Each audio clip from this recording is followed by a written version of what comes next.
زلمے خلیلزاد نے افغانستان سے امریکی افواج کے مکمل انخلاء سے متعلق حکمت عملی کے بارے میں جن نکات پر کانگریس میں روشنی ڈالی ہے، آپ کے نزدیک ان میں سب سے اہم نکات کون سے ہیں؟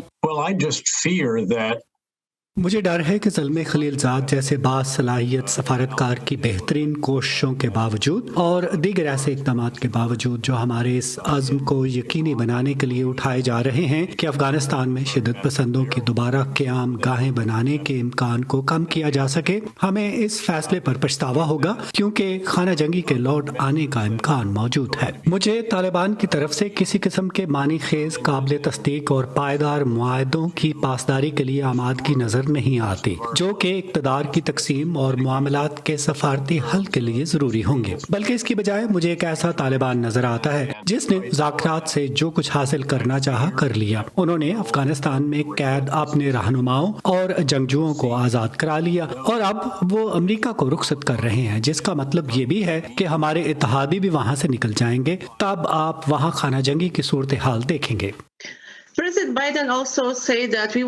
صدر بائیڈن بارہا کہہ چکے ہیں کہ وہ افغانستان سے مکمل انخلاء کے باوجود خطے میں دہشت گردی سے نظریں نہیں ہٹا رہے۔ وہاں موجودگی کے بغیر وہ اس بات کو کیسے یقینی بنائیں گے؟ اس کے علاوہ امریکہ خطے میں دیگر علاقائی شراکت داروں اور ملکوں کے ساتھ وہاں فوجی اڈوں کے قیام کے امکان پر بھی غور کر رہا ہے، جبکہ ابھی تک اس کا ان ملکوں کے ساتھ ایسا کوئی معاہدہ بھی طے نہیں پایا۔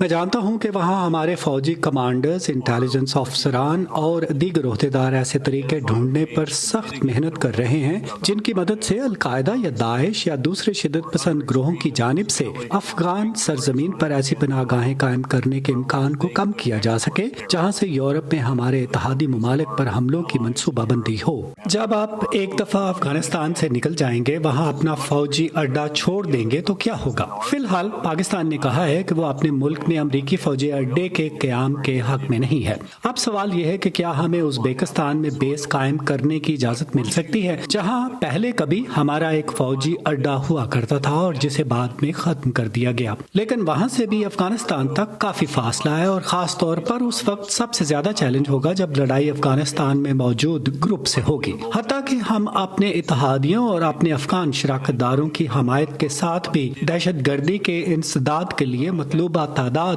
اور وسائل کو پورے طور وقف بھی کر دیں، تب بھی یہ مشکل ہوگا۔